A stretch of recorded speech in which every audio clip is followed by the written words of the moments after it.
sentenças da semana passada, todas bastante favoráveis ao consumidor. Ao consumidor.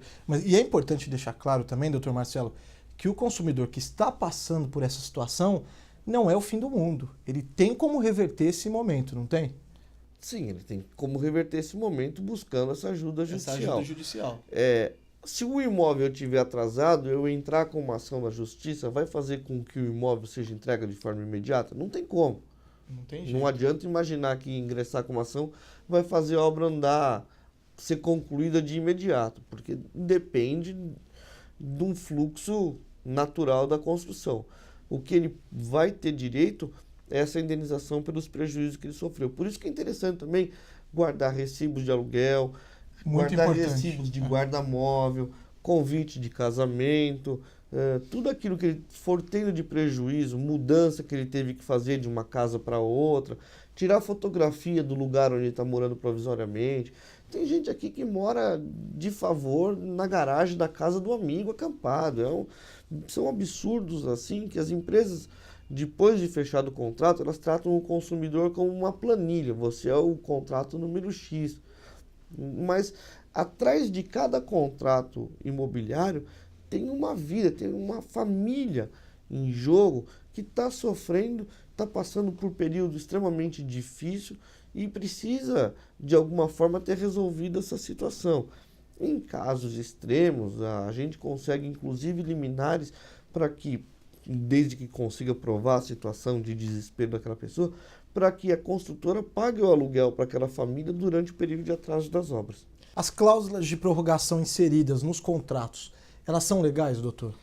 Nós entendemos como ilegal. Ilegal? Inclusive, temos decisão aqui dessa semana que já declarou a ilegalidade de uma cláusula dessa no contrato nosso.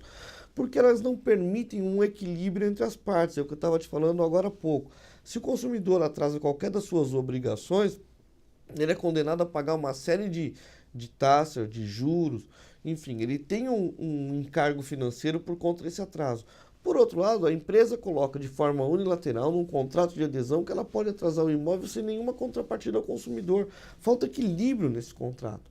E por essa necessidade de equilíbrio, por a gente estar tratando daqui de princípios do Código Civil, do Código de Defesa do Consumidor, é abusivo e é legal essa cláusula de prorrogação, assim como é legal também inserir no contrato de forma dissimulada a cobrança da taxa de corretagem. É justamente isso que eu ia questionar agora o senhor, aproveitando esse gancho, a questão da taxa de corretagem e a taxa de assessoria. A taxa de assessoria é um absurdo.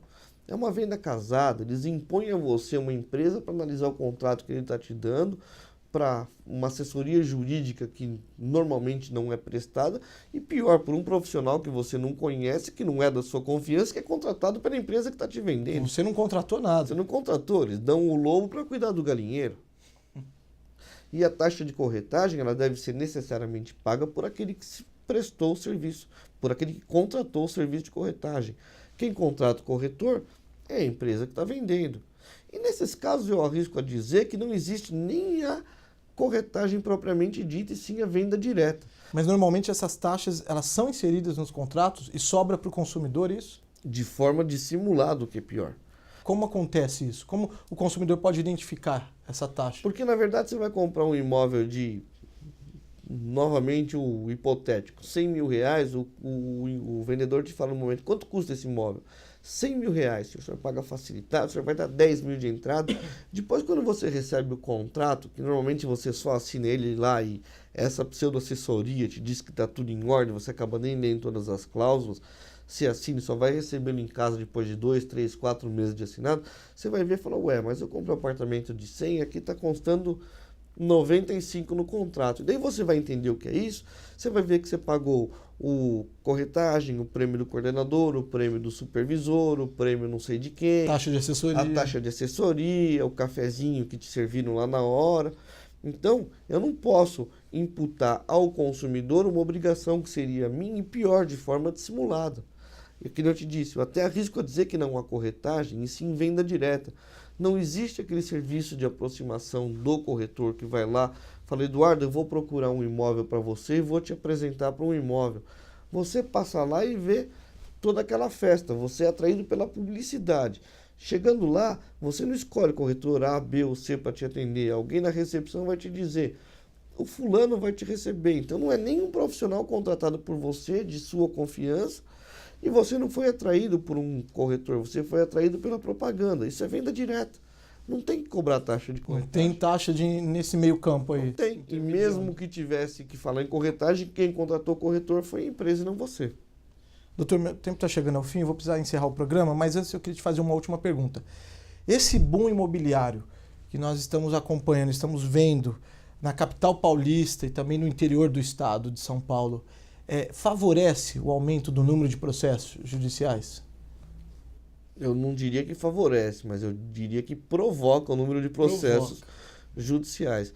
E a situação, ao nosso ver, tende a piorar, porque as empresas continuam lançando imóveis de forma assustadora. Elas continuam anunciando recordes em cima de recordes de lançamentos, de novos empreendimentos, e não vemos nenhuma preocupação delas em dizer que estão também formando mão de obra, que estão se preocupando com a entrega.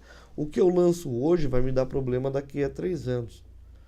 Mas isso é outra coisa, o importante é vender. E você tem que rapidamente dizer que tem que se preocupar que a Copa do Mundo de 2014 está chegando e não se fez nada em termos de infraestrutura civil, o que vai consumir muita mão de obra, muito equipamento, muito maquinário, e que esses grandes contratos eles vão ter preferência na hora de decidir por fazer um estádio ou fazer um apartamento, porque no estádio certamente tem uma multa pelo descumprimento do prazo. E a construtora, na hora de optar entre fazer o estádio e o seu apartamento, que ela está dizendo que não vai ter que pagar nada, ela vai optar em fazer o estádio. Com certeza. E aí o consumidor é lesado mais uma vez. Importante ficar atento. O importante é ficar atento aos seus direitos. Né? O importante é não ficar quieto. Se sentir lesado, tem que buscar os seus direitos, porque certamente ele vai ter recompensado tudo isso que ele sofreu. Doutor Marcelo, muito obrigado mais uma vez por essa entrevista, por esse papo, foi ótimo.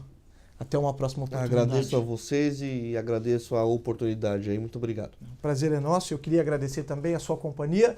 O Justiça em Pauta fica por aqui. Você continua com a programação do HIT Notícias. A gente se vê no próximo programa. Tchau!